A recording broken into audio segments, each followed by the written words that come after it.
हम जानेंगे कि चित्त की वृत्तियों के क्या क्या नाम होते हैं। 5 वृत्तियां बताई गई हैं चित्त की: प्रमाण, विपर्य, विकल्प, निद्रा और स्मृति। अब हम इनको अच्छे से इनके एक्सप्लेनेशन समझेंगे कि प्रमाण वृत्ति क्या होती है और ये माइंड की स्थिति कब होती है। प्रमाण वृत्ति मीन्स किसी भी बात को प्रूव करने के लिए कोई भी एविडेंस की डिमांड करना, क्योंकि कोई भी कुछ बात कह रहा है, हम ऐसे ही बिना किसी एविडेंस के, बिना किसी प्रूफ के हम किसी भी बात पर विश्वास नहीं करेंगे। और जब हम किसी बात पर विश्वास करेंगे तो उसके लिए हमें प्रमाण की, हमें अपनी कोई बात प्रूव करनी है तो उसके लिए हमें प्रमाण की जरूरत होती है। ये माइंड की प्रमाण वृत्ति होती है। सेकंड होता है विपर्य। विपर्य का मीन्स होता है कोई चीज कुछ और है और हम उसको कुछ और समझ लेते हैं। विपर्य का मीन्स होता है कि हमें कंफ्यूजन हो जाना, जिसको बोलते हैं भ्रम हो जाना। वस्तु कुछ और है लेकिन हमें उसके बारे में रियल नॉलेज ना होकर हमें उसके बारे में कुछ और भ्रम हो जाना। जैसे मान लीजिए आपको कोई पीले रंग की कोई चेन देता है, लेकिन क्या वह असली गोल्ड है?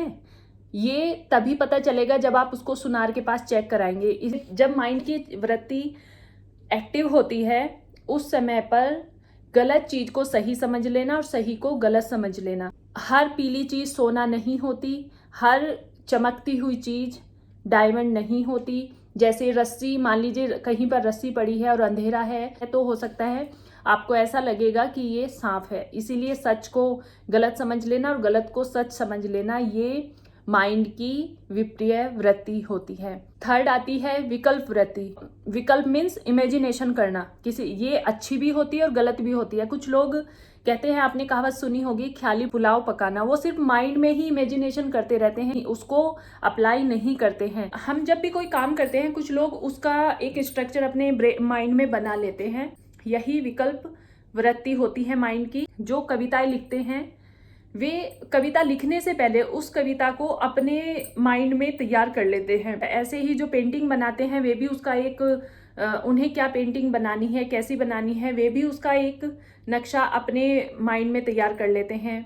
हमारे यहाँ पर बहुत सारी चीज़ें कल्पनाओं के बाद ही तैयार होती हैं। उनकी पहले इमेजिनेशन हो जाती है, कल्पना उसका करके उसको एक पेपर पर उसका एक नक्शा तैयार कर लिया जाता है, फिर उसको अप्लाई किया जाता है। लेकिन अगर इसको अप्लाई ना किया जाए तो ये सिर्फ ख्याली पुलाव बनकर ही रह जाती है। ये भी माइंड की एक वृत्ति है। इसके बाद आती है निद्रा।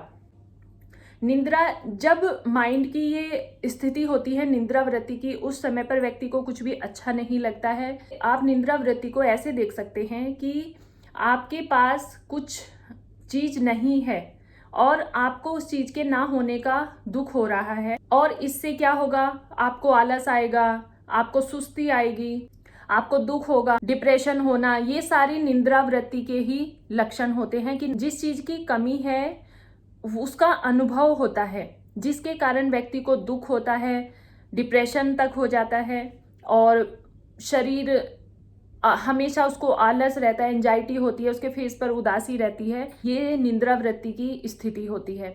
इसके बाद आती है फिफ्थ स्मृति वृत्ति। स्मृति का मीन्स होता है आपकी लाइफ में कुछ ऐसी घटना घटी है, उससे रिलेटेड, मान लीजिए उस समय जब वह घटना घटी उससे रिलेटेड या तो वहाँ एक ऐसी खुशबू है या कोई ऐसा रंग है, कुछ ऐसी चीज होगी जो आपके माइंड में हमेशा रहती है। जब आपको वो खुशबू या ट्यून जब लाइफ में कभी भी सुनाई देगी, तब आपको तुरंत उस मोमेंट पर पहुंच जाएंगे जो आपकी लाइफ में कुछ साल पहले घटा है। मीन्स जो लाइफ में पहले घट चुका है उसकी हमें दोबारा से याद आना, ये स्मृति वृत्ति होती है।